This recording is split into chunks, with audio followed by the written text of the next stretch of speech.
বেশ কয়েকদিন ধরে একটি মিথ্যাচার আমাকে নিয়ে চলছে। সেই মিথ্যাচারের আজকে সত্যতা প্রমাণ করার জন্যই মূলত আসা।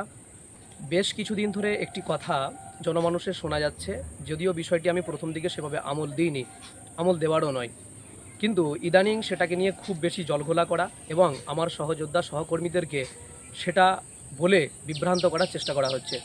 বিষয়টি হলো, বেশ কয়েক মাস আগে থেকেই তৃণমূল কংগ্রেসের একটি মহল চেষ্টা করেছে আমাকে নিয়ে আমার সহযোদ্ধা কর্মীদের মধ্যে একটা বিভ্রান্তি ছড়ানোর। সেটা হলো আমি নাকি তৃণমূল কংগ্রেসে যোগদান করতে চলেছি। বিষয়টি প্রথমের দিকের ইগনোর করে গিয়েছি, পাত্তা না দিয়ে নিজের কাজে মন দিয়ে কাজ চালিয়ে গিয়েছি। কিন্তু আগামীকাল 7ই আগস্ট যেহেতু কলকাতায় একটা মহা মিছিল রয়েছে, এই মহা মিছিলের প্রাক্কালে যখন আমরা প্রস্তুতি নিচ্ছি এই মিছিলে অংশগ্রহণের জন্য, ঠিক সে সময়ই চারিদিক থেকে আমাকে জানানো হচ্ছে, কেউ ফোন করছেন কিংবা কেউ সাক্ষাতে কিংবা কেউ মেসেজে জানাচ্ছেন যে আমি নাকি তৃণমূল কংগ্রেসে যোগদান করতে চলেছি।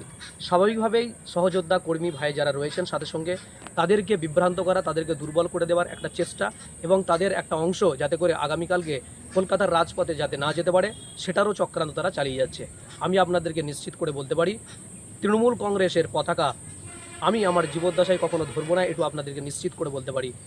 আর আগামী দিনে এই তৃণমূল কংগ্রেসের যে একটা অংশ মিথ্যা প্রোপাগান্ডা চালাচ্ছে, আমরা অনুরোধ করব রাজনৈতিকভাবে মোকাবেলা করুন, মানুষকে মিথ্যা কথা বলে বিভ্রান্ত করার চেষ্টা করবেন না।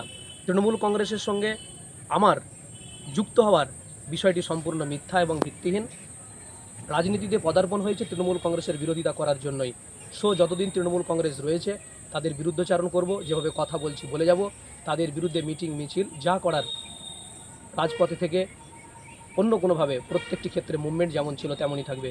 তাই কেউ বিভ্রান্ত হবেন না। আগামীকাল 7ই আগস্ট বুধবার কলকাতা রাজপথে চলুন, কলকাতা রাজপথে দেখা হবে। প্রত্যেককে অনুরোধ করব, যাদের কাছে এই বিভ্রান্তমূলক কথা ছড়ানো হয়েছে তারা বিভ্রান্ত না হয়ে আগামীকালকে অবশ্যই আপনারা কলকাতা রাজপথে আসুন, কলকাতার রাজপথে দেখা হবে। তৃণমূল কংগ্রেসের ভাইদেরকে বলবো, তারা যখন রাজনৈতিকভাবে মোকাবেলা করতে ব্যর্থ হয়েছে, আমাকে নানানভাবে চেষ্টা করেছে, এই কথাগুলো এতদিন পর্যন্ত সামনে নিয়ে আসার প্রয়োজন মনে করি নাই, তাই নিয়ে আসা হয়নি। কিন্তু আজকের দিনে দাঁড়িয়ে যেভাবে প্রোপাগান্ডা চালাচ্ছে, মানুষকে বিভ্রান্ত করার চেষ্টা করছে, আমাকে কালিমালিপ্ত করার চেষ্টা করছে, সেটা আজকে প্রকাশ করতে বাধ্য হলাম।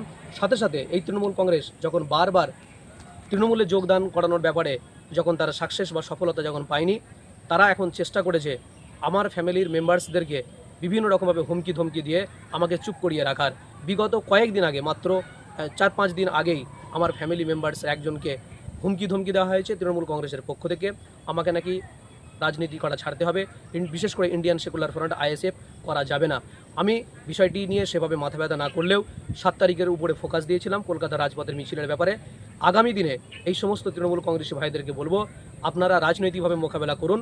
অন্যথায় যদি আমার কোনো ফ্যামিলি মেম্বার্সদেরকে বিভ্রান্ত করার চেষ্টা করেন, তাদেরকে হুমকি ধমকি দেওয়ার চেষ্টা করেন, আমি অবশ্যই লিগাল যে স্টেপ নেওয়ার আছে আইনিভাবে আপনাদের বিরুদ্ধে আমি কিন্তু ব্যবস্থা নেব।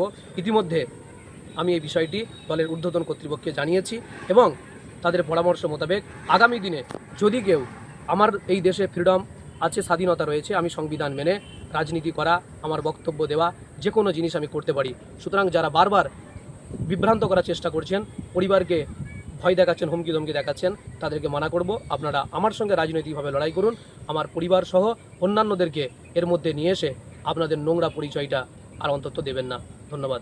হুগলি জেলার সেরা ডিজাইনের সম্রাট রাজ মার্বেল হাউস, টাইলস ডিজাইনের ওপেন চ্যালেঞ্জ রাজ মার্বেল হাউস।